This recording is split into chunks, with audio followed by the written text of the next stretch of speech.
मुश्किल वक्त हमारे लिए आईने की तरह होता है, जो हमारी क्षमताओं का सही आभास हमें कराता है।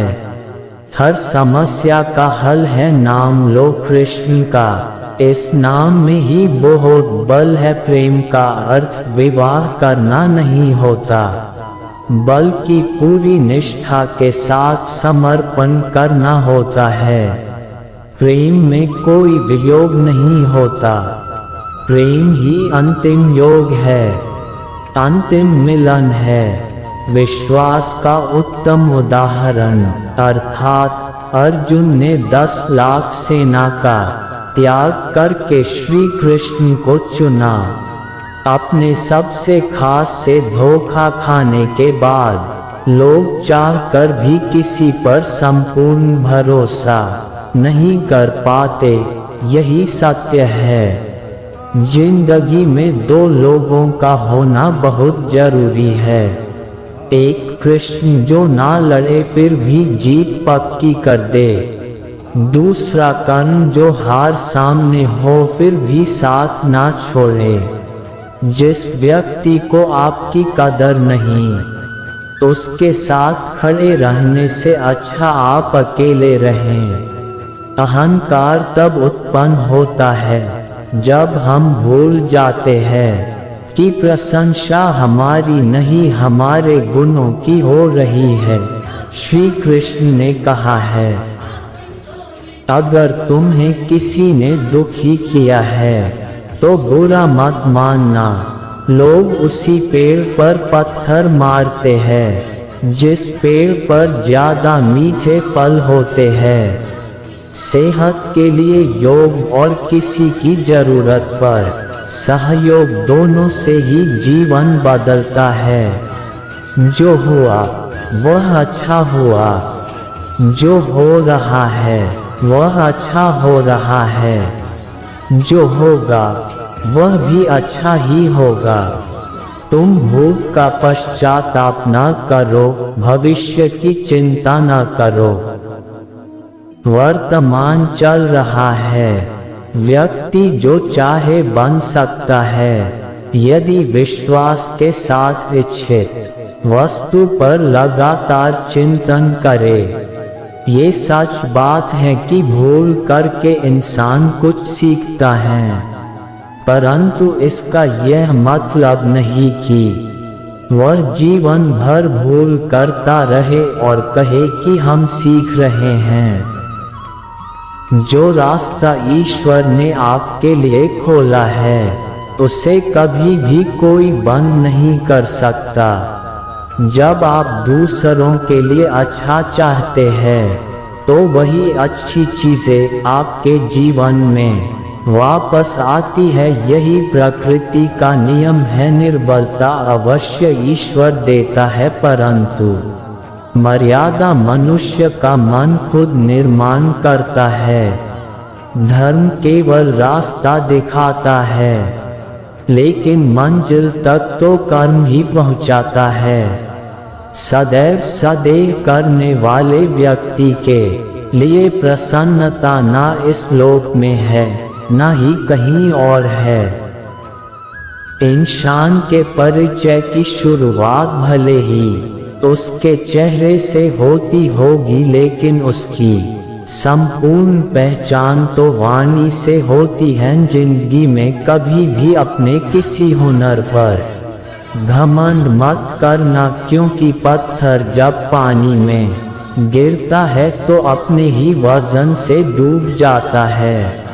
रिश्तों में नियमित दूरियां रिश्तों को जोड़ती है और अनियमित दूरियां रिश्तों को तोड़ती है। जो हुआ वह अच्छा हुआ, जो हो रहा है वह अच्छा हो रहा है, जो होगा वह भी अच्छा होगा। तुम्हारा क्या गया जो तुम रोते हो? क्या लाए थे जो तुमने खो दिया?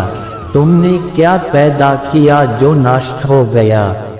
तुमने जो लिए यही से लिया, खाली हाथ आए खाली हाथ वापस चले जाओगे। आज तुम्हारा है, कल किसी और का था, परसों किसी और का होगा। तुम जिसे अपना समझकर मगन हो रहे हो, बस यही प्रसन्नता तुम्हारे दुखों का कारण है। यदि कोई व्यक्ति प्रेम से, भक्ति से पुष्प, फल, जल भी मुझ पर चढ़ा दे, तो उसी भाव से उसे स्वीकार करता हूँ।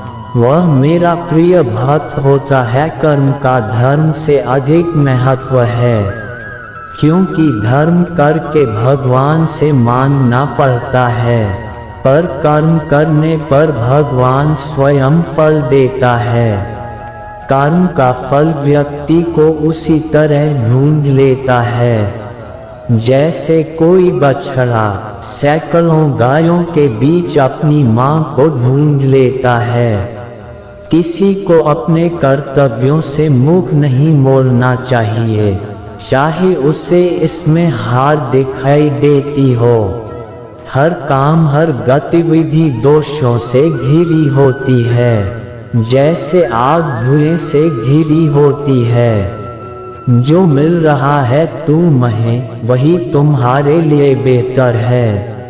ये तुम नहीं जानते, पर देने वाला बखूबी जानता है। किसी और का काम पूर्णता से करने से कहीं अच्छा है कि अपना काम करें, भले ही उसे अपूर्णता से करना पड़े। मेरे भी कई जन्म हो चुके हैं, तुम्हारे भी कई जन्म हो चुके हैं, ना तो यह मेरा आखिरी जन्म है और ना ये तुम्हारा आखिरी जन्म है। कृष्ण ने राधा से पूछा, ऐसी एक जगह बताओ जहाँ मैं नहीं हूँ। राधा ने मुस्कुरा के कहा, बस मेरे नसीब में इस दुनिया में सब कुछ होने योग्य है, केवल ज्ञान पाने योग्य है।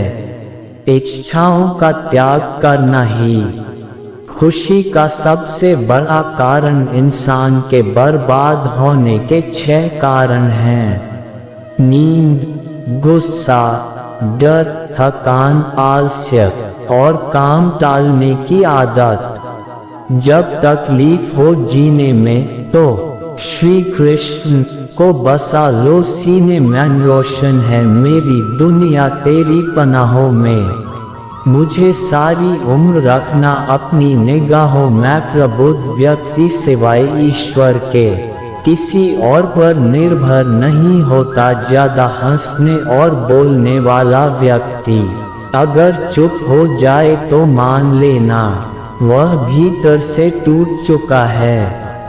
जो दूसरों की तकलीफों को समझते हैं, जिनमें दया है, दिल से अच्छे हैं, उन्हें दोबारा जन्म लेना नहीं पड़ता।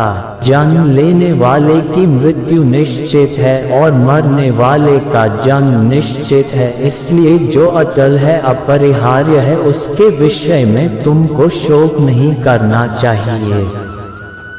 अपकीर्ति मृत्यु से भी बुरी है।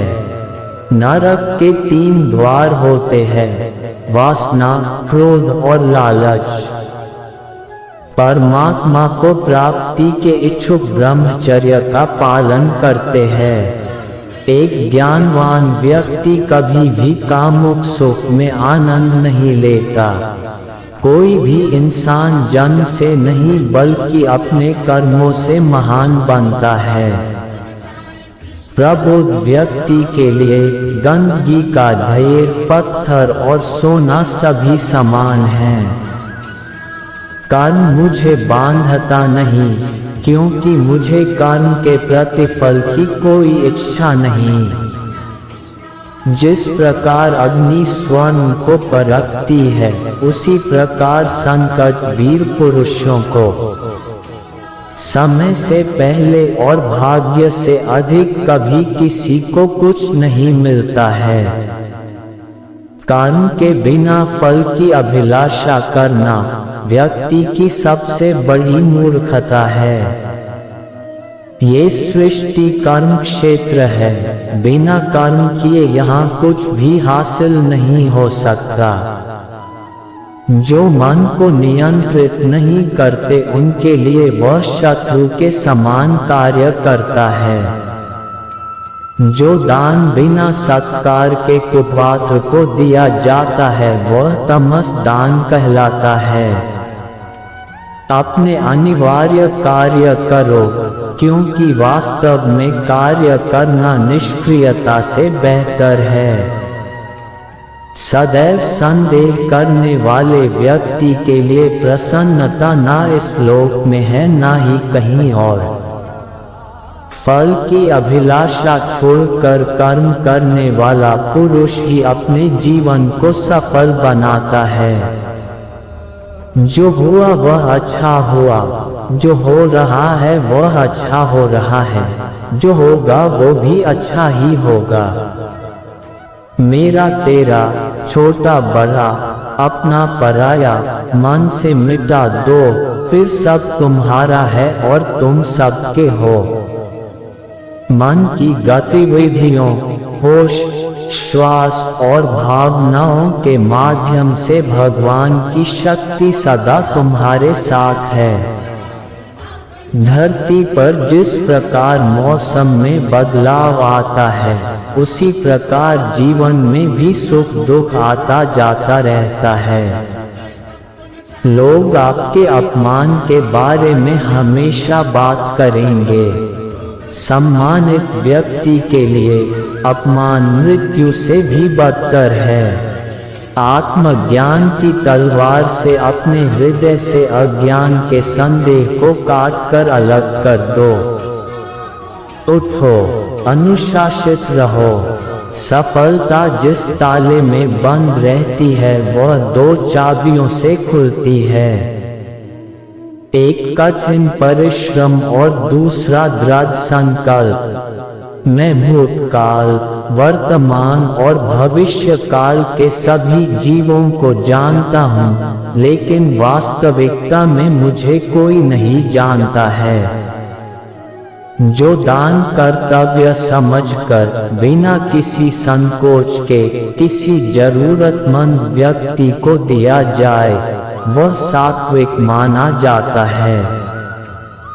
जो पुरुष सुख तथा दुख में विचलित नहीं होता और इन दोनों में संभाव रहता है, वह निश्चित रूप से मुक्ति के योग्य है। कर्म वह फसल है जिसे इंसान को हर हाल में काटना ही पड़ता है, इसलिए हमेशा अच्छे बीज बोए ताकि फसल अच्छी हो। जो लोग भक्ति में श्रद्धा नहीं रखते वे मुझे पा नहीं सकते, अतः वे इस दुनिया में जन्म मृत्यु के रास्ते पर वापस आते रहते हैं।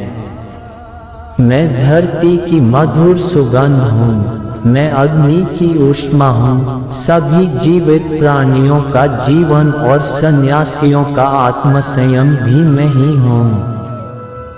वह जो सभी इच्छाएं त्याग देता है और मैं और मेरा की लालसा और भावना से मुक्त हो जाता है, उससे शांति प्राप्त होती है।